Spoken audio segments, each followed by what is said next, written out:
Hello everyone, Dark Nexus again. It's been a while since I've posted, and I apologize for the quality of the video. This is actually from a laptop, and doesn't have as good a quality webcam as the one I've been using before to capture videos, nor does it have as good a quality, apparently, as my iPad mini. But I wanted to talk about D&D again, specifically character class, and more specifically than that, a player's character design and what makes a good character concept. Character concept is an interesting thing because a lot of people think that character concept is wrapped up wholly in their character's class. And 5th edition does try to get away from that with the idea of a character background, that what was a character before they became an adventurer, and also with the idea that the character classes are not strictly speaking as narrow as they were in previous editions. So one of the problems with earlier editions was class creep, or power creep, whatever you want to call it. Basically that as the edition moved on, there were more and more and more classes that were released, just because there were basically... What is on the other side of my eye there? I don't know if that's a shadow. Is that a shadow? I don't know. Basically, that there were a lot of classes with very similar design elements because the concept of what a class concept was embedded into the class itself. So you had a lot of very similar feeling classes. Duskblade, Hexblade, Bladesinger were all basically the same idea. Spell-casting swordsmen, people that combined spells with swords. And how did that combine with the myriad of prestige classes that did the same thing, like the Eldritch Knight, or there were a lot of them, or even just the Bard, which kind of was a basic spellcaster and fighter that didn't really combine those aspects, but just kind of had both. They all, to a lot of players, felt very similar, and you kind of would get these arguments over what books to include and what to combine and not combine. And 5th edition, so far, has done really well with doing away with that, just by kind of taking a step back and basically splitting the identity of a character into pieces. So you have the character's background, you have the character's class, and then within the class you have the archetype. Like within the paladin, we've basically created the knight, the avenger from 4th edition, the quintessential paladin. The Praetorian holy knights, inner circle of Charlemagne, sort of crusader type character. And yes, I just referenced Spoonie and his videos on Ultima there, and if you know what that means, excellent. But that division comes at a price, and that is that I've noticed a lot of players nitpick it in a way I haven't seen before. Especially players who have come back to the game from older editions. Those people who played through 4th and jumped straight into 5th, I don't see them doing this as much. 3rd edition players don't do it all that much. But I definitely see the problem with 2nd edition players. This sort of derision to one of the last and final ways you can manipulate a character's identity within the game: multiclassing. And I know many of you are probably going to complain, and maybe I'll get comments on the video about, if anyone comments or sees the video, I don't know. I'm just putting my thoughts to video so I can have them on video. Many of you will say, multiclassing, never do that. That's terrible. That's a terrible idea. It weakens your character overall. And there is a case for that. There is a very good case for that. And that's the first thing I want to say to anybody who is looking for this, for ideas on how to make a character concept. Multiclassing is a difficult one to do because it does two things. One, it trades high-level power for low-level versatility. Sometimes that's a good trade, sometimes it isn't. Let me give you an example of a good trade-off. This happened with a character I was running in the previous season, Season 3 of Adventure League, Out of the Abyss. I had decided, as a purely role-play mechanic, that I was going to play a cleric of Soon, a tiefling cleric of Soon, who was basically kind of uncomfortable with herself in the fact that she felt that she was being looked at as a sexual fantasy for people who wanted to be demon thing. And Clerics of Soon, the goddess of beauty and love and the beauty of love and all that, basically kind of shades of inference of ritual things, adult concepts there.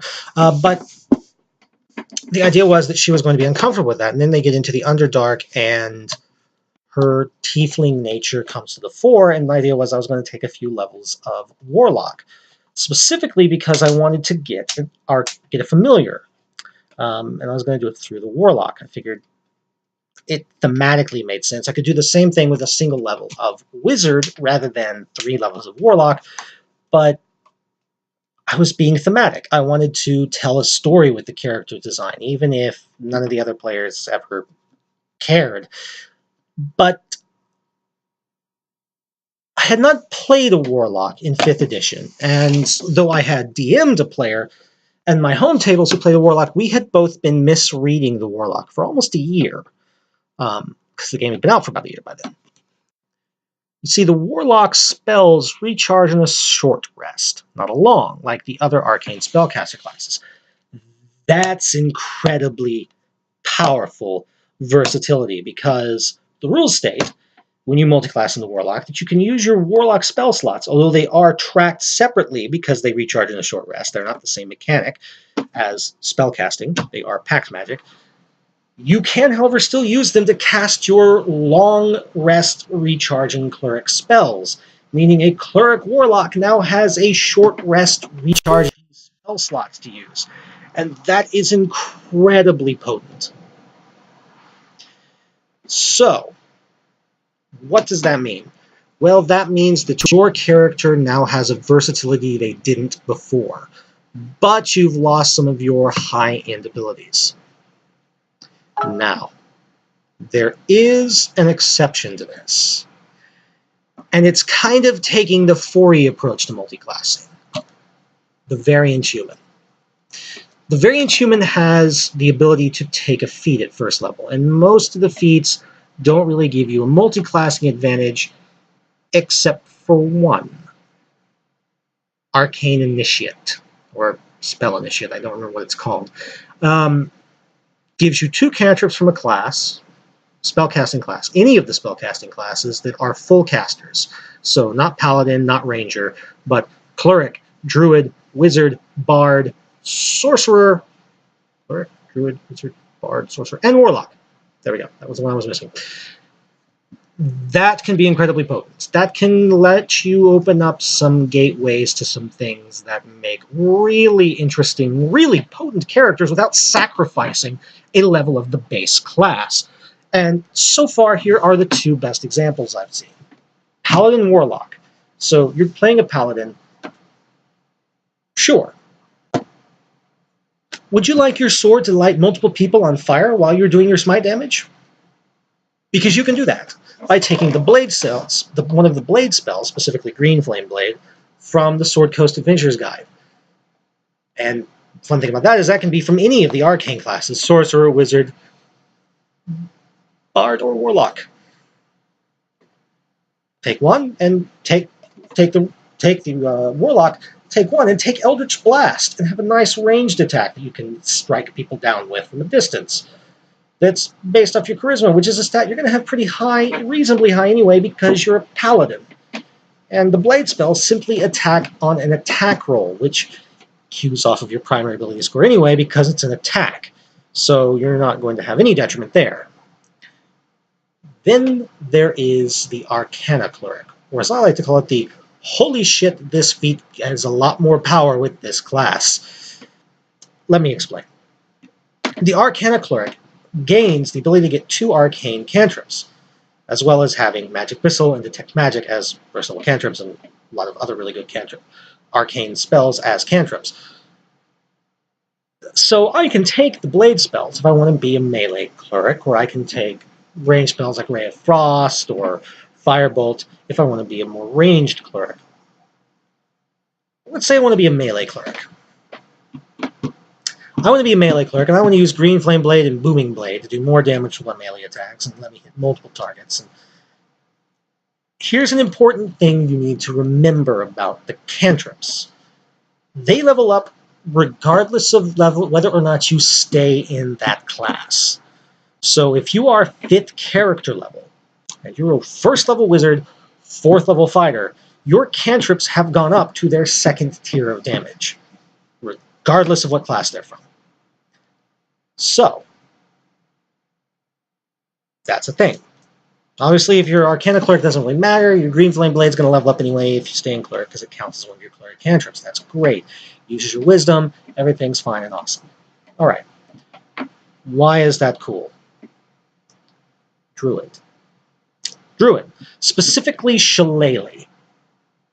So in 4th edition, there was a couple of classes that were introduced late in the game, the Essentials builds, that had an exploitable build mechanic. Basically, they queued everything off of basic attacks. If I built a half-elf and took a power from another class, because half-elves in 4th edition had Dilettante, which allows you to take a at-will power, sort of like a cantrip in 5th if you've never played 4th, and from another class and get it for your half-elf, regardless of whatever class they were. Actually, there was one caveat. It couldn't be the same as the class you were in. It had to be a different class. Best example, the Warlock power, at-will power from 4th edition, Eldritch Strike. Basically, it's the precursor of the blade spells in 5th edition, but it counted as a melee basic attack, and it allowed you to slide targets away from you. Playing a knight, which all of his attacks are stances that trigger effects on a melee basic attack. Eldritch Strike counts as a melee basic. That means Eldritch Strike's slide effect happens, plus the effect of the stance. Hammer Hands, for example, allows you to push one. Suddenly you now can slide and push in the same attack, and that can allow you to really manipulate player enemy position. Push them back one and then slide them to the side, perhaps around a hard corner where they can't easily see, and then close the door, perhaps off a cliff into a brazier. There's a lot of things you can do if the DM will let you. Combine that with the Knight's power attack, which lets you add 3 to any forced movement, and you're now pushing 4, sliding 4. You can really knock an enemy halfway across the combat field. Add a resounding weapon, which adds its enhancement bonus to push and slide effects, and you can knock somebody straight across a room through 11 squares of boxes that do 2d6 damage apiece, and then pull them right back to you, doing all the damage a second time. Yes, I did that with a character. But back to 5th. One of the other, well, before we get back to 5th, one of the other classes was the Seeker and the Hunter Ranger. Seeker allowed melee basic, had ranged basic attacks, and the Hunter Ranger was basically like the Knight, except with ranged attacks. You did a ranged basic attack, triggered an effect. The key thing about that was that the Seeker's primary ability score, Wisdom, was the same as the Ranger's secondary, which meant if you stuck to the melee basic attack of the Seeker when fighting, which you didn't have to, but if you did, then your primary ability score and your secondary ability score were the same score. Meaning the bonus you got a lot bigger, because you're now queuing off of one ability rather than 2. That's maybe a little bit min-maxing, I do admit, but it actually allows you to not min-max as much. If I only have one ability score I need to keep high, I can play around with the others. I can make a character who's relatively charismatic just because I want him to be charismatic. I can build a character that's much more thematic. I am not locked into ability scores because of class, which gets us back to 5th and Druid. Many of you probably may have spotted this already, but for those of you who haven't, Shillelagh is a Druid cantrip, so it's takeable with Magic Initiate. What it does is if you're wielding a quarterstaff or a club, they become a d8 damage. They count as magical, which, by the way, the Druid is the only class who can have a magic weapon right out of the bat. First encounter, first combat, 0 experience points, you have a weapon that can bypass damage resistance of a lot of medium-tier monsters. That's a nice cantrip. But getting back to the cleric. So the cleric's primary casting ability is Wisdom. And, well, the cleric basically gets the same benefit that a druid gets from Shillelagh, in that it allows them to use their Wisdom score as their primary attack modifier ability score. While Shillelagh is active, they're attacking off of their Wisdom rather than their Strength. Why is this good? Well, clerics, more so than druids, are expected to, in many cases, be midline combatants. Now, this is not always the case. There is the pew-pew cleric in the back that's shooting beams of coruscating divine light, but a lot of people like to play war clerics. War clerics are fun. They're in this. They're the battle medic. They're the war medic who's running up right alongside the combatants, riding along in the Huey helicopter, and being the main character in an episode of MASH. Not really. They were in the back line. But I keep saying but. Anyway, they get the same benefit. So why not combine it with the Arcana Cleric and the Blade spells? Why not combine Shillelagh and Green Flame Blade? Or Shillelagh and Booming Blade? In fact, there's a lot more to be said for that. Shillelagh doesn't boost in damage like a lot of the other cantrips, because all it does is just boost the power of a weapon and a little bit, make it more damage dealing, bring it on par with martial weapons, and also lets you use your Wisdom modifier. But, so your Wisdom's going to be your highest score as a cleric. That's that's pretty much known. The Arcana Cleric has a higher level ability that lets you apply your Wisdom modifier to damage of cantrips. Green Flame Blade. Once you get to 5th level, it deals extra damage to the primary target. Booming Blade's the same way. Once you get to higher level, it deals more damage. Get your Wisdom bonus to spells now. Wait, my cantrip's already adding my Wisdom bonus. I'm attacking with my Wisdom bonus. So I do my weapon damage die, plus my Wisdom modifier, plus my Wisdom modifier, plus a d8, plus my Wisdom modifier, damage to the enemy. Suddenly I'm doing a lot of damage, and a spell and a class archetype that I'll admit looks like it was designed to be a ranged caster cleric suddenly is pretty badass up front. And in truth, Shillelagh is good for any cleric. I mean, if you're building a human cleric and you can't, and you're thinking, well, do I want to take the variant build? Take a look at Shillelagh. It lets you build your character more simply. And besides, you have another cantrip you can pick. I don't know what you take. Druidcraft, maybe. One of the elemental spells. Create Flame. That's a fun one. Have another drop reflex save. And free first level spell.